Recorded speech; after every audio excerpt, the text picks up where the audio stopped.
তৃণমূল কংগ্রেসকে উৎখাতের ডাক দিয়েছেন বিরোধী দলনেতা শুভেন্দু অধিকারী। 220টি আসন জিতে তৃণমূলকে একেবারে উৎখাত করতে হবে। চাঁচলের সভা থেকে তৃণমূলকে রীতিমতো নিশানা করেছেন বিরোধী দলনেতা শুভেন্দু অধিকারী। মালদা চাঁচলে আজ বিরোধী দলনেতা শুভেন্দু অধিকারীর সভা ছিল। সেই সভা থেকে একাধিক ইস্যুতে, একদিকে অনুপ্রবেশ, অন্যদিকে এসআইআর সহ একাধিক ইস্যুতে রীতিমতো শাসক দল তৃণমূল কংগ্রেসকে তুলোধনা করেছেন বিরোধী দলনেতা।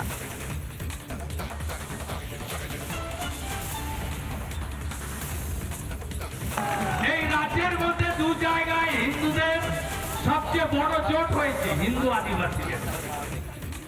একটা উত্তর মালদায় 85% হিন্দু পদ্মফুলে ভোট দিয়েছে।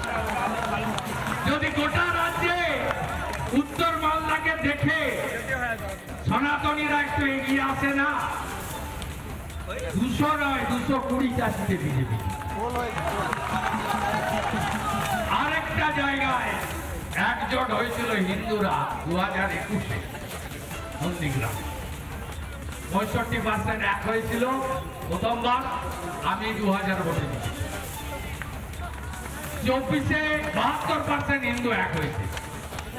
অভিজিৎ গাঙ্গুলি 8200 লিখছে। আর 3 মাস পরের ভোটে ওখানেও উত্তর বাংলার মতো 85 হিন্দু পদ্মফুলে ভোট দেবে এবং বিজেপি যাকে দাঁড় করাবে তিনি 20,000 ভোটে। স্পষ্ট বললেন বিরোধী দলনেতা শুভেন্দু অধিকারী, হিন্দুরা যদি এক কাট্টা হয়, একসঙ্গে যদি লড়াই করা হয়, তাহলে 220টি আসনে জয়লাভ করবে বিজেপি শিবির। চাঁচলে তৃণমূল কংগ্রেসকে একেবারে উপড়ে ফেলার ডাক দিয়েছেন বিরোধী দলনেতা শুভেন্দু অধিকারী। একেবারে জনসংযোগ করছেন তিনি, আর সেখানেই মানুষজনের একেবারে বাঁধ ভাঙা উচ্ছ্বাস। তৃণমূল কংগ্রেসের অপশাসন থেকে সাধারণ মানুষ এই মুক্তি চাইছে, বদলা চাইছে, বদল চাইছে, সবটাই বার্তা দিয়েছেন বিরোধী দলনেতা শুভেন্দু অধিকারী।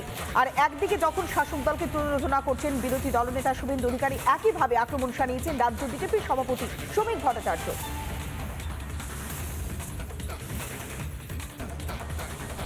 পশ্চিমবঙ্গের আসনের সংখ্যা 294, আমি এটাই জানি।